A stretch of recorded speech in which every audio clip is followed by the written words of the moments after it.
Stambuk A3211846 kelas A.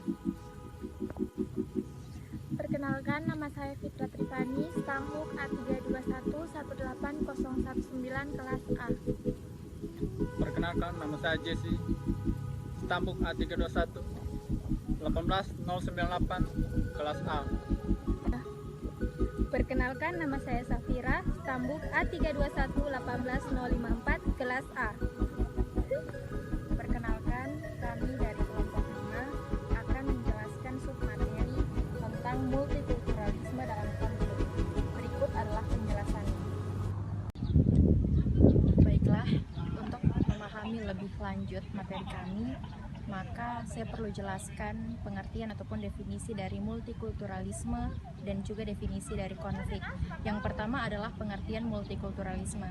Jadi, mengutip dari pendapat para ahli, yaitu Colhoun, Light, dan Keller pada tahun 1989, mereka mengatakan bahwa multikulturalisme ini merupakan suatu pendekatan untuk kehidupan di dalam masyarakat yang pluralistik.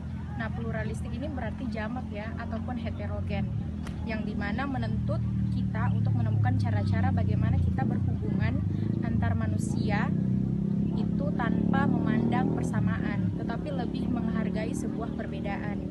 Nah, itulah tadi pendapat dari para ahli.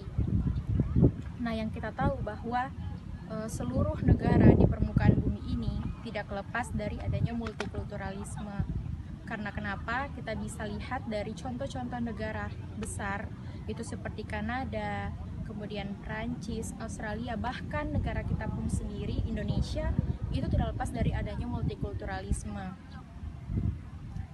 Di negara-negara yang menganut multikulturalisme ini menganggap bahwa multikulturalisme ini sebagai sebuah doktrin ataupun kebijakan ataupun filosofis, bahkan sebuah realita yang harus kita terima. Karena kenapa? Banyak sekali keanekaragaman yang ada di Indonesia.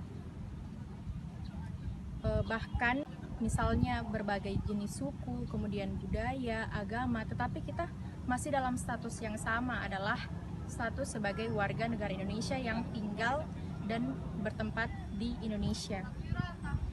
Semuanya kita itu berkumpul secara harmoni, kemudian berhubungan antara satu dengan yang lain, itu secara timbal balik ataupun membutuhkan satu sama lain.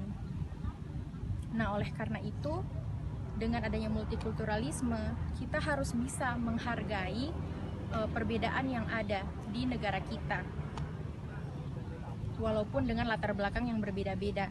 Nah, harapannya multikulturalisme ini berharap kita bisa dalam tatanan kehidupan bermasyarakat, kita bisa menjunjung tinggi nilai-nilai toleransi. Artinya kita bisa menghargai perbedaan yang terjadi karena itu bersifat alamiah. Dan sehingga kerukunan ataupun perdamaian itu bisa kita terus jaga, dan konflik yang muncul karena bisa kita dalam tentang multikulturalisme ini bisa dicegah ataupun kita bisa minimalisir.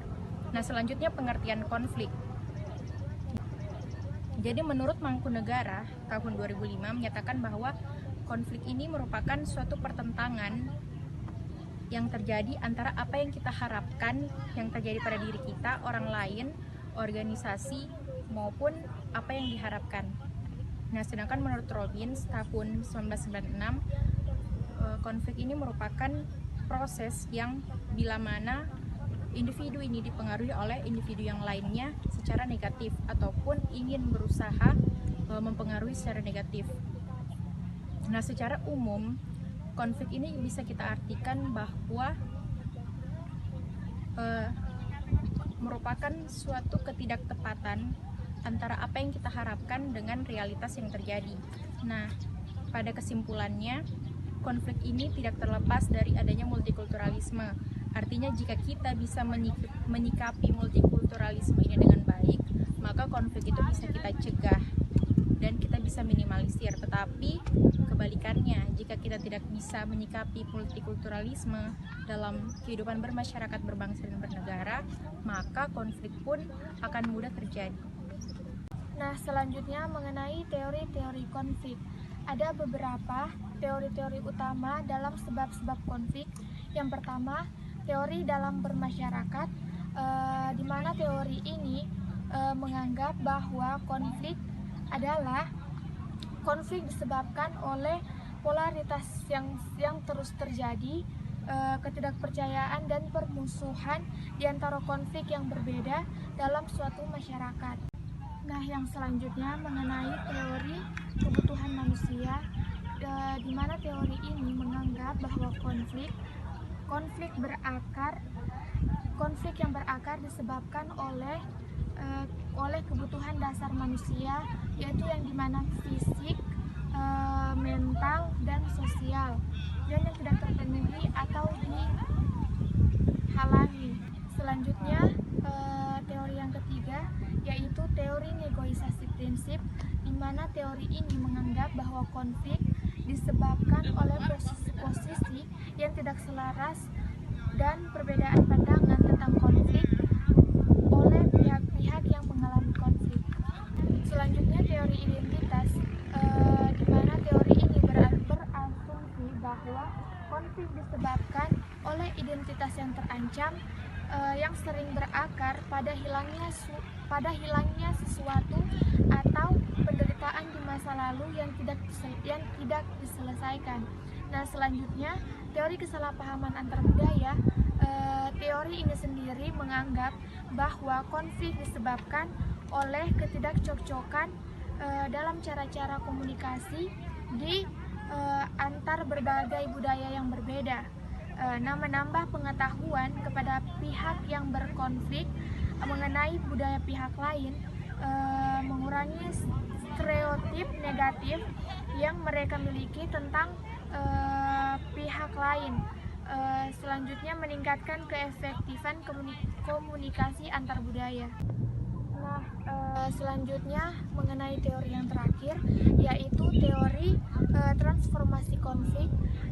Teori ini menganggap bahwa konflik disebabkan oleh masalah-masalah ketidakselarasan, ketidaksetaraan, dan ketidakadilan yang muncul sebagai masalah sosial, budaya, dan ekonomi. Selanjutnya, cara mengatasi konflik. Pihak yang bisa menangani konflik adalah barang siapa yang telah memiliki pengalaman dan atau pernah terlibat dalam konflik.